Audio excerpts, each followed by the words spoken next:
part 2 of this haul. So there'll be a link at the end of this video if you didn't see the first half. This is a mixture of perfumes in this particular haul from different places, different price points, nothing that's like exceptionally expensive. Everything's like under £100, and most of it is way under £100. But anyway, so yeah, if you want to see the first part, you can find that on my channel. Let's get straight in though now with part 2 and have a look at the other perfumes that I've got. Next up, we have Green Tea Strawberry Basil from Elizabeth Arden from the Green Tea range. I have talked about this one before on my channel because I did actually wear this one, but I hadn't had it in a haul video, so I thought we could talk about this now. I am very fussy about strawberry perfumes, so what I'm about to say, take it with a grain of salt. I do actually think this is a nice flanker from the Green Tea range. It is sweeter than a lot of the ones you'd normally get, although not as sweet as the last year's one, which is the pistachio one, which I found a little bit cloyingly sweet, to be honest, when mixed with that fresh green tea DNA. This one is very strawberry forward. You do get a little bit of the basil, but it's very strawberry forward.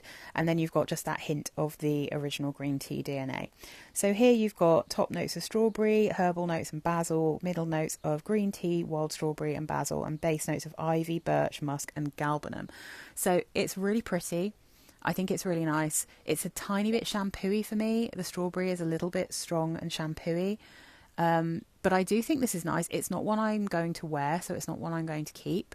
But I think as far as the flankers go for green tea, this is one of their better ones. If you like strawberry perfumes, if you like SJP's NYC, for instance, and you want something a little bit fresher than that, this is really nice. It's not so strong in the basil that basil is going to bother you, I don't think. But I love basil, so maybe take that with a pinch of salt. But I do think this is a nice one. It's just not really my vibe. I only got this guy, Green Tea Sakura Blossom, because it was like massively reduced on Latino when I was ordering the strawberry one. So I thought I might as well try it for the channel. So Sakura Blossom, I mean, Cherry Blossom with the green tea DNA, I kind of figured this could be pretty non-offensive. So I thought we'd try it. So I have to say, this one is not for me. This I find a little bit screechy and very shampooey. It definitely does still retain that green tea DNA, but the kind of mellowness from that, the spa-like soft sweetness, is overtaken by quite screechy florals. And I have to say, I don't love how shampooey it is. If you like a shampooey, fresh floral perfume, you might be into this one. But for me personally, this is just not floating my boat. I think the original green tea cherry blossom was nicer than this one. So Sakura Blossom has bergamot, violet leaves, mandarin orange and sweet almond in the top. I don't get that almond at all, sadly. Middle notes of green tea, Japanese cherry blossom, peony, jasmine sambac. Base notes of birch, musk, ambret, muskmallow. I think I'm getting a lot of peony here, and I'm often fussy. There are certain aroma chemicals tending to be peony that I find very, very screechy. So yeah, Sakura Blossom, not a fave. That's not one that I would recommend from this range. I don't think this one's particularly nice. I got this from Direct Cosmetics. I'm pretty sure this is not in production anymore, but this is Mexx Fresh Splash, and I'd had it in my wish list for a while just because a watermelon perfume, and I'm always interested in watermelon perfume, so I wanted to try this for the channel, as it is still available from Direct Cosmetics and I'm sure in other places on the grey market. But yeah, so Fresh Splash. So here's the bottle, nice and simple, got a nice little watermelon on the inside, blue juice, so you can sort of tell that they want it to be fresh. This has a lot of watermelon in it, which I was impressed with, and I can see why some people think that this is like an excellent option if you want a watermelon perfume. So this is watermelon, peach, mandarin orange and orange in the top, mid notes of jasmine, sea salt, violet leaves in the mid, and then base notes cashmere wood, cedar wood and musk. So yeah, I really like the watermelon in this. I have to say, out of all of my watermelon perfumes, this is probably not going to be a favourite. This probably won't survive in my collection, purely because I have quite a few watermelons now, and I have a video if you're interested in what I've got. But I find that the florals here are a little bit fresher and sharper than I would generally enjoy. And if I'm going to wear something that has that kind of floral watermelon smell, then I'm probably not going to plump for this one particularly. I'll go for Adidas Get Ready, which has a little bit more of a sweetness. But having said that, this is really quite nice. Like, if I didn't have quite a few watermelon perfumes, then I probably would consider keeping this one just because of the freshness. And what I like about it is that it has that slight salty note. So I have a perfume from Kors called Sikanos, which also has watermelon and a salty note in there.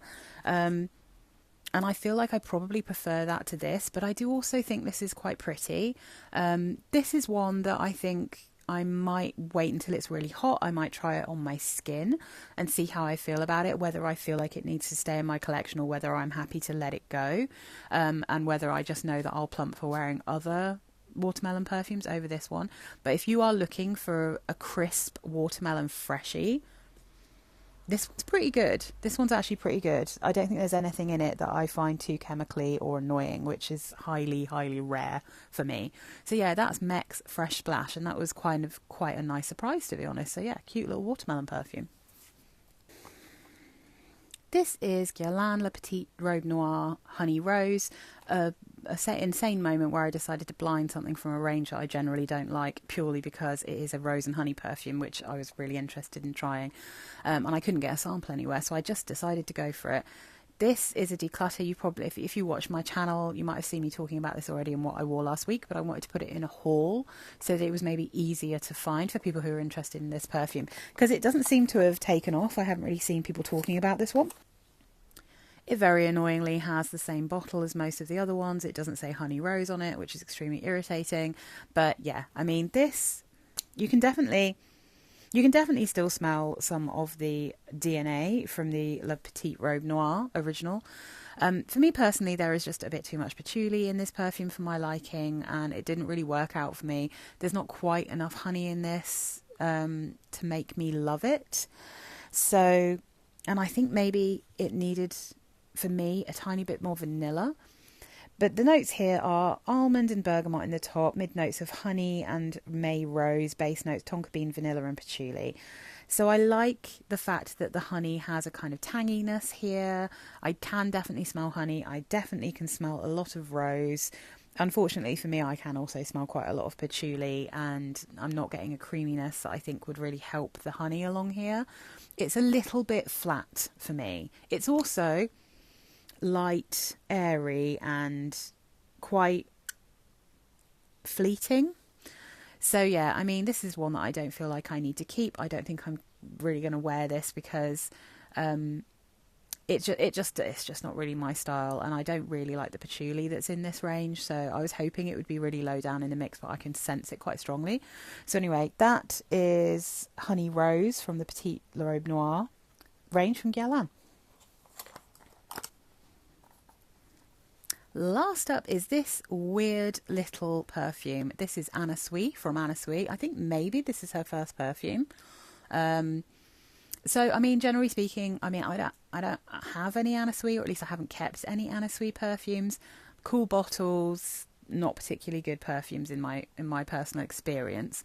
But I saw the beautiful Danielle talking about this, and it just piqued my interest because when I was buying the Mexx from Direct Cosmetics, they also had this for like a really cheap price. So I thought I might as well try it because I think she was saying it was lipsticky and irisy, and I was just interested. So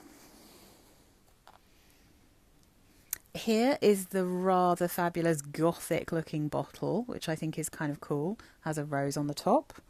This is a weird perfume. I'm not sure how I feel about it, but gothic I think is the right word. I feel like if I dressed up like a Victorian ghost, this is what I would wear as a perfume. So the notes here are raspberry, apricot, bergamot, orange and green accord in the top. Mid notes of iris, Bulgarian rose, floral notes, orris root, jasmine, lily of the valley in the mid. Base notes tonka bean, sandalwood, amber and cedar in the base. If I look at the votes here, it's iris at the top, followed by rose, general florals, and then raspberry. And I definitely do get the iris here. It smells a bit like concrete to me as well. That I think is why it's making me think of like graveyards and gothy stuff. There is a sweet kind of baby powdery iris here. There's a little bit of a raspberry feel. And then there's this like strange grey smelling earthy stone-like smell. There's definitely a sweetness in here. It's a strange little perfume. It gives me a similar feeling to... It's making me think in a weird way of Curbside Violet from Lush. Not in that this smells like violet. It doesn't. This is definitely like an irisy scent. But in the way that it smells like flowers growing out of concrete. And there's something very strange in here that I can't quite put my finger on. Like almost like rotting flowers. There is something very strange about this perfume, and in a way where I'm not sure if I want to declutter it or not, but I also don't know if I like it. It's like, it smells like Halloween. So I'm keeping hold of it for now because I want to see whether I just think that this would be fun to wear for Halloween. If it would smell like I was like a damsel reading Edgar Allan Poe in a graveyard, do you know what I mean? So yeah, I'm keeping hold of it for now, but it's very, very strange. So that's Anna Sui from Anna Sui, and that is where we're going to end this video. Thank you very much for watching, guys. I hope this was interesting. If there's any of these that you have or you're interested in, let me know. And yeah, I'll see you guys soon. Thanks for watching. Bye.